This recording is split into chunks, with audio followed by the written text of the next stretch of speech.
World War II was an incredible proving ground for aviation technology, and the United States rose to the challenge, building one of the most powerful air forces the world had ever seen. Between 1939 and 1945, hundreds of different aircraft types rolled off American assembly lines, serving in every imaginable role, from fighters battling for control of the skies to massive bombers reshaping the industrial heart of the enemy. These planes were the tip of the spear for the Allied war effort.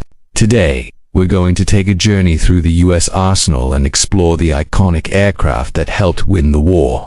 Let's start with the fighters, the Knights of the Air. These planes were crucial for everything from escorting bombers to attacking ground targets. One of the earliest workhorses was the Curtiss P-40 Warhawk. You might know it from the legendary Flying Tigers in China. While it wasn't the fastest fighter of its day, it was tough, well-armed, and a beast at low altitudes, making it a formidable opponent in the early years of the war. Then you have some really unique designs. The Belt P-39 Airacobra, for example, had its engine mounted in the middle of the fuselage, right behind the pilot. This allowed for a massive 37mm cannon to be fitted in the nose. It struggled at high altitudes, so it wasn't a great interceptor, but it was absolutely devastating against ground targets. The Soviet Union loved the P-39 and used it extensively on the Eastern Front, an improved version.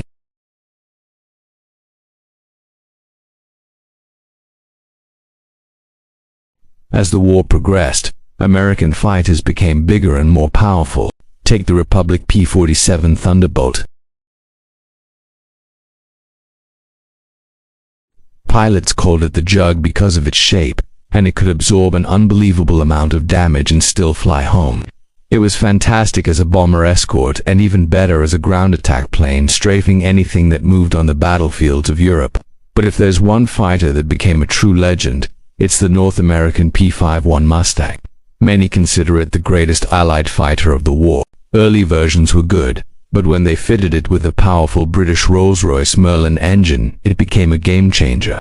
The Mustang had incredible speed, maneuverability, and most importantly, range.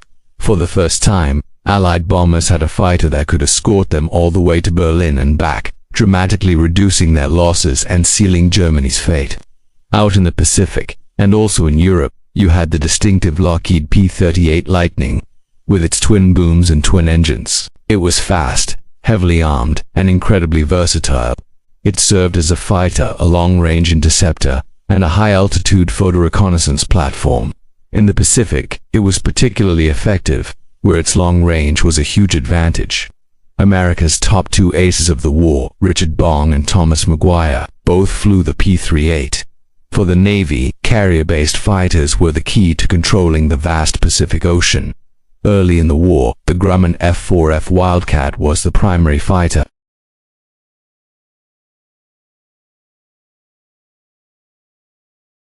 Skilled American pilots developed tactics like the thatch weave to counter the Zero-S strengths and hold the line during the critical early battles.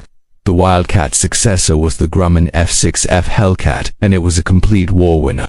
Designed based on feedback from Wildcat pilots, the Hellcat was fast, powerful, and easy to fly. It completely outclassed the Zero and was responsible for the majority of the U.S. Navy's air-to-air victories. It was so effective that it earned the nickname the Ace Maker. Another iconic naval fighter was the Vought F4U Corsair, easily recognizable by its unique inverted gull wings. This design was needed to provide ground clearance for its massive propeller.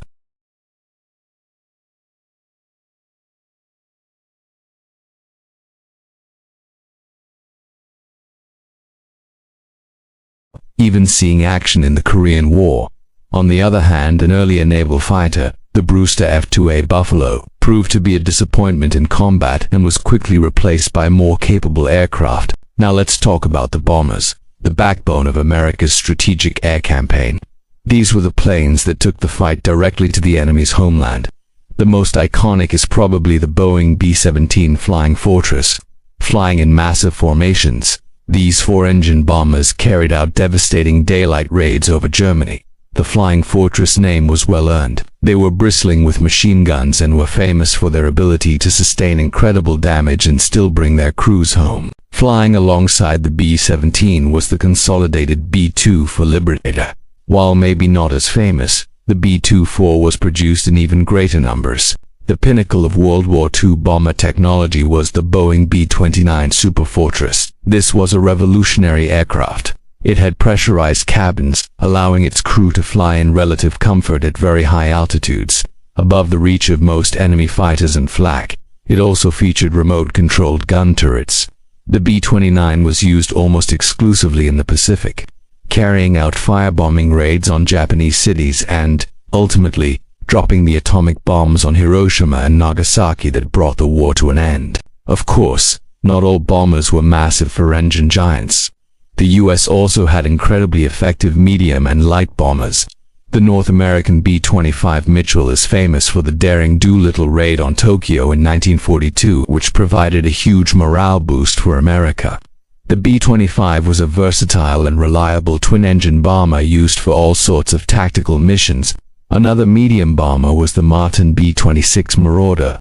It had a rocky start with a reputation for being difficult to fly, but once pilots were properly trained, it actually became one of the safest bombers of the war. For low-level attacks, there were light bombers like the Douglas A-20 Havoc, which was nimble and effective. It was replaced late in the war by the even better Douglas A-26 Invader, a fast and powerful attack bomber that went on to serve for decades after World War II. Dive bombers were also critical, especially for naval warfare. The Douglas SBD Dauntless was the star of the Battle of Midway, where its precise dive-bombing attacks sank for Japanese aircraft carriers in a single day, turning the tide of the war in the Pacific. It was later replaced by the Curtiss SB-2C Helldiver, which could carry a heavier bomb load but was often disliked by its pilots. And there were even ground attack versions of fighters, like the A-36 Apache, which was essentially a P-51 Mustang fitted with dive brakes for close air support. Winning a global war isn't just about fighting, it's about logistics. Getting troops and supplies to the front lines was a monumental task, and American transport aircraft were the unsung heroes. The most important was undoubtedly the Douglas C-47 Skytrain, the military version of the DC-3 airliner. Towed gliders evacuated the wounded and hauled cargo everywhere. General Eisenhower said it was one of the four most important tools that helped win the war. For heavier loads, there was the Curtiss C-46 Commando. It was crucial in the China-Burma-India theater, flying supplies over the Himalayas, a treacherous route known as the Hump, and for long-range transport of VIPs and critical cargo. The four-engine Douglas C-5 for Skymaster was the go-to aircraft. Intelligence was just as important as bombs and bullets. To get it, the US used reconnaissance versions of its best fighters.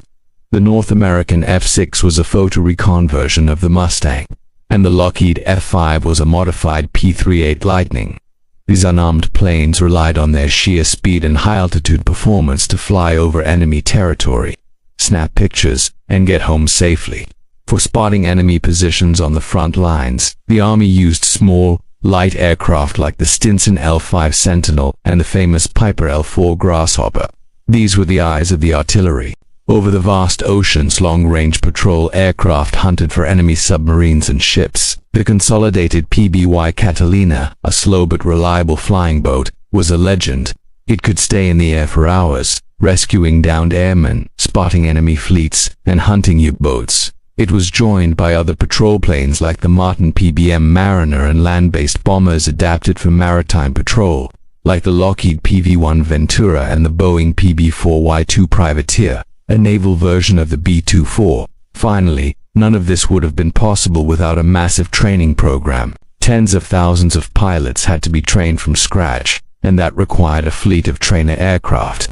Cadets started in primary trainers like the Stearman PT-17 Cadet biplane. Then they moved up to basic trainers like the Vultee BT-13 Valiant,